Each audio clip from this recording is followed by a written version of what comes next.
കഴിഞ്ഞ മാസം അവസാനം SSCയുടെ നമ്മുടെ സ്റ്റാഫ് സെലക്ഷൻ കമ്മീഷന്റെ ഒരു പരീക്ഷ നടന്നിട്ടുണ്ടായിരുന്നു.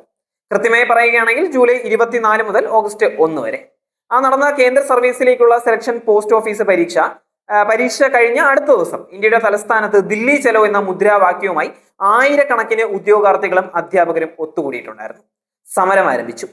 പരീക്ഷ നടത്തിപ്പിലെ രാജ്യവ്യാപകമായ ക്രമക്കേടുകൾ ചൂണ്ടിക്കാണിച്ചുകൊണ്ടായിരുന്നു തന്നെയായിരുന്നു സമരം ഇന്നും തുടർന്നുകൊണ്ടിരിക്കുകയാണ്. പരീക്ഷയിൽ വൻ ക്രമക്കേടുകളാണ് നടന്നിരിക്കുന്നത് എന്ന ബോധ്യത്തിന്റെ അടിസ്ഥാനത്തിലാണ് ഉദ്യോഗാർത്ഥികളും അധ്യാപകരും സമരം ആരംഭിച്ചത്. സമരത്തെ പോലീസിനെ ഉപയോഗിച്ച് അടിച്ചമർത്താനാണ് കേന്ദ്ര സർക്കാരിന്റെ ശ്രമം. അതിനെതിരെ ശക്തമായ പ്രതിഷേധവും ഉയർന്നു വരികയാണ്. ഉദ്യോഗാർത്ഥികളും അധ്യാപകരും സമരം ചെയ്യാനുള്ള പ്രധാന കാരണങ്ങൾ എന്താണ് എന്നുള്ളത് നമുക്കൊന്ന് പരിശോധിച്ച് നോക്കാം. ഏറ്റവും പ്രധാന കാരണം എന്ന് പറയുന്നത് തന്നെ പരീക്ഷ നടത്തിപ്പിനായി തെരഞ്ഞെടുത്ത വെൻഡറുടെ അയോഗ്യത തന്നെയാണ്.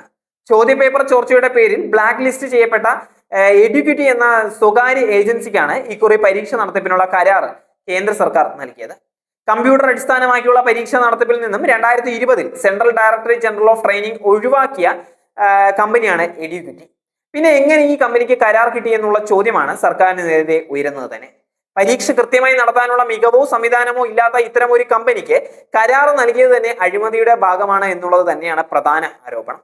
ഷിഫ്റ്റുകളായി നടന്ന പരീക്ഷയിൽ പകുതിയിലധികം ചോദ്യങ്ങൾ അടുത്ത ഷിഫ്റ്റുകളിൽ വീണ്ടും ചോദിക്കുന്ന സാഹചര്യവും ഉണ്ടായിരുന്നു. ഇതും ഗുരുതരമായ വീഴ്ചയായി ചൂണ്ടിക്കാണിക്കുക തന്നെയാണ്. കൂടാതെ പരീക്ഷാ കേന്ദ്രങ്ങളിലെ ജീവനക്കാരും സുരക്ഷാ ഉദ്യോഗസ്ഥരും വിദ്യാർത്ഥികളോട് മോശമായി പെരുമാറിയതായി നിരവധി റിപ്പോർട്ടുകളും വന്നിരിക്കുകയാണ്. പ്രശ്നങ്ങൾ ഉന്നയിച്ച് വിദ്യാർത്ഥികളെ ശാരീരികമായി ഉപദ്രവിക്കുകയും ബലമായി പുറത്താക്കുകയും ചെയ്തതായി സോഷ്യൽ മീഡിയയിൽ പ്രചരിക്കുന്ന വീഡിയോകളിൽ നമുക്ക് കാണാൻ സാധിക്കും. മാത്രമല്ല പലപ്പോഴും പരീക്ഷകൾ പെട്ടെന്ന് റദ്ദാക്കുന്ന സാഹചര്യവും ഉണ്ടായി. രാജ്യത്തിന്റെ വിവിധ ഭാഗങ്ങളിൽ നിന്ന്, പ്രത്യേകിച്ച് ദൂര സ്ഥലങ്ങളിൽ നിന്ന് പരീക്ഷ എഴുതാനെത്തിയ വിദ്യാർത്ഥികൾക്ക് യാതൊരു മുന്നറിയിപ്പുമില്ലാതെ പരീക്ഷ റദ്ദാക്കിയതായി അറിയിക്കേണ്ടി വരികയായിരുന്നു. ഇത് വിദ്യാർത്ഥികളുടെ സാമ്പത്തിക നഷ്ടവും കടുത്ത മാനസിക സമ്മർദ്ദവും ഉണ്ടാക്കി എന്നുള്ളത് എടുത്തു പറയേണ്ട ഒരു കാര്യം തന്നെയാണ്. മറ്റൊന്ന്, പരീക്ഷാ കേന്ദ്രങ്ങളിൽ വ്യാപകമായ സാങ്കേതിക തകരാറുകൾ റിപ്പോർട്ട് ചെയ്യപ്പെട്ടു എന്നുള്ളതാണ്. കമ്പ്യൂട്ടറുകൾ ഇടയ്ക്കിടയ്ക്ക് തകരാറിലാവുക, ബയോമെട്രിക് സംവിധാനങ്ങൾ പരാജയപ്പെടുക, മൗസ് പോലുള്ള ഉപകരണങ്ങൾ പ്രവർത്തിക്കാതിരിക്കുക എന്നിവ ഒരു സ്ഥിരം പരിപാടി തന്നെയായിരുന്നു. ഇത് വിദ്യാർത്ഥികളുടെ പരീക്ഷാ പ്രകടനത്തെ പ്രതികൂലമായി തന്നെ ബാധിച്ചു. കൃത്യമായ സെക്യൂരിറ്റി ചെക്കോ സമയ കൃത്യത പാലിക്കുകയോ ചെയ്യാതെയാണ് ഭൂരിഭാഗം പരീക്ഷാ സെന്ററുകളും പ്രവർത്തിച്ചത് എന്നാണ് പരീക്ഷ എഴുതിയ അനുഭവസ്ഥരായ ഉദ്യോഗാർത്ഥികൾ പറയുന്നത്. പരീക്ഷാ സെന്ററുകൾ യാതൊരു മാനദണ്ഡവും പാലിക്കാതെ ദീർഘദൂരത്ത് നിശ്ചയിച്ചു നൽകി എന്ന് മാത്രമല്ല, പലർക്കും 2-3 ദിവസം മുന്നേ മാത്രമാണ് ഇത് സംബന്ധിച്ച വിവരവും ലഭിച്ചിട്ടുണ്ടായിരുന്നത്. 500-600 കിലോമീറ്ററുകൾ യാത്ര ചെയ്ത് പരീക്ഷാ കേന്ദ്രങ്ങളിൽ എത്തിയ പലർക്കും മോശം സൗകര്യങ്ങളും സാങ്കേതിക പ്രശ്നങ്ങളും മൂലം പരീക്ഷ എഴുതാൻ അവസരം ലഭിക്കാത്ത സ്ഥിതിയും ഉണ്ടായി. ചില സെന്ററുകളിൽ ഒരു പരീക്ഷ പോലും നടന്നതുമില്ല. തെക്കൻ കേരളത്തിലെ വിദ്യാർത്ഥികൾക്ക് മംഗലാപുരം, ഉടുപ്പി പോലുള്ള വളരെ ദൂരെയുള്ള സെന്ററുകൾ അനുവദിച്ചു നൽകിയത് ആദ്യമായാണ് എന്ന് ഉദ്യോഗാർത്ഥികൾ പറയുകയാണ്. കേരളത്തിന് പുറത്ത് ഉൾഗ്രാമങ്ങളിലെ പരീക്ഷാ സെന്ററുകൾ കണ്ടെത്താൻ കഴിയാത്തത് കൊണ്ട് പലർക്കും പരീക്ഷ എഴുതാൻ കഴിയാത്ത സാഹചര്യവും ഉണ്ടായി. ഇങ്ങനെ SSC പരീക്ഷ നടത്തിപ്പിന്റെ ചരിത്രത്തിലെ ഏറ്റവും വലിയ ക്രമക്കേടും അഴിമതിയുമാണ് ഇക്കുറി നടന്നത് എന്നാണ് ആരോപണം ഉന്നയിക്കപ്പെട്ടിരിക്കുന്നത്. ആദ്യം ഒറ്റപ്പെട്ട പരാതികളായിരുന്നു ഉണ്ടായിരുന്നത് എങ്കിലും പിന്നീട് ഇതൊരു വലിയ പ്രക്ഷോഭമായി മാറുകയായിരുന്നു. ദില്ലി ചലോ എന്ന മുദ്രാവാക്യവുമായി വിദ്യാർത്ഥികളും അധ്യാപകരും ജന്തർ മന്ദറിലും CGO കോംപ്ലക്സിലും തടിച്ചുകൂടി പ്രതിഷേധിക്കുകയായിരുന്നു. എന്നാൽ പോലീസ് പ്രതിഷേധക്കാരെ തടയാൻ ശ്രമിക്കുകയും ചില വിദ്യാർത്ഥികളെയും പ്രമുഖ അധ്യാപികയായ നീതു സിംഗിനെയും കസ്റ്റഡിയിലെടുക്കുകയും ചെയ്യുകയായിരുന്നു. ലാത്തി ചാർജ് നടന്നതായും ആരോപണം ഉയർന്നു വരികയാണ്.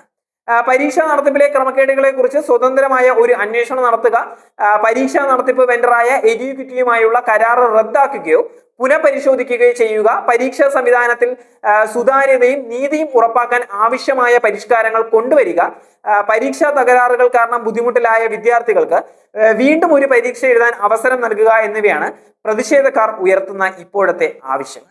ആദ്യം പരീക്ഷ റദ്ദാക്കാൻ സാധ്യതയില്ല എന്ന് SSC ചെയർമാൻ S ഗോപാലകൃഷ്ണൻ പറഞ്ഞിട്ടുണ്ടായിരുന്നുവെങ്കിലും പിന്നീട് സാങ്കേതിക തകരാറുകൾ കാരണം പരീക്ഷ എഴുതാൻ കഴിയാതിരുന്ന വിദ്യാർത്ഥികൾക്കായി റീടെസ്റ്റ് നടത്താൻ സാധ്യതയുണ്ട് എന്ന് അദ്ദേഹം സൂചിപ്പിച്ചിരിക്കുകയാണ്.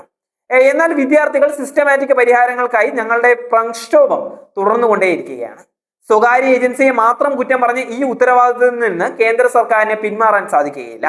തങ്ങളെ വഞ്ചിച്ച മോദി സർക്കാരിനെതിരെ കർഷകർ നടത്തിയ സമരവും അതിന്റെ വിജയവും മോദി സർക്കാർ മറന്നു പോകരുത്. ഈ സമീപനമാണ് കേന്ദ്ര സർക്കാർ തുടരുന്നത് എങ്കിൽ തങ്ങളെ വഞ്ചിച്ചു കൊണ്ടിരിക്കുന്ന സർക്കാരിനെതിരെ യുവജനങ്ങളുടെ വൻ പ്രതിഷേധത്തിനാകും രാജ്യം സാക്ഷ്യം വഹിക്കേണ്ടി വരിക. ഇടത് യുവജന സംഘടനയായ DYFI പ്രതിഷേധക്കാർക്ക് ഐക്യദാർഢ്യം പ്രഖ്യാപിച്ചുകൊണ്ട് ഒരു പ്രസ്താവനയിൽ ഇങ്ങനെ തന്നെയായിരുന്നു പറഞ്ഞിട്ടുണ്ടായിരുന്നത്. അധികാരത്തിൽ കയറിയാൽ എല്ലാ വർഷവും 2 കോടി തൊഴിൽ ഉറപ്പാക്കുമെന്നായിരുന്നു പ്രധാനമന്ത്രി നരേന്ദ്രമോദിയുടെ തെരഞ്ഞെടുപ്പ് വാഗ്ദാനം, മോദിയുടെ ഗ്യാരണ്ടി. പക്ഷേ വാക്കുകൾ വെറും വാക്കാവുന്ന കാഴ്ചകളാണ് ഇവിടെ കണ്ടുകൊണ്ടേയിരിക്കുന്നത്. 2 കോടി ജോലി പോയിട്ട് ഒഴിവുള്ള കേന്ദ്ര സർക്കാർ ജോലികളിലേക്ക് കൃത്യമായി ഒരു പരീക്ഷ സംഘടിപ്പിച്ച് ഒഴിവ് നികത്താൻ പോലും കേന്ദ്ര സർക്കാരിന് സാധിക്കുന്നില്ല. ഒരു കാലത്തും ഇന്ത്യയിലെ തൊഴിലില്ലായ്മ പ്രശ്നം പരിഹരിക്കാൻ കഴിയില്ല എന്നതിന്റെ തെളിവുകൾ തന്നെയാണ് പരീക്ഷാ നടത്തിപ്പിന്റെ ക്രമക്കേടുകളിലൂടെ പോലും കേന്ദ്രം തെളിയിച്ചുകൊണ്ടേയിരിക്കുന്നത്.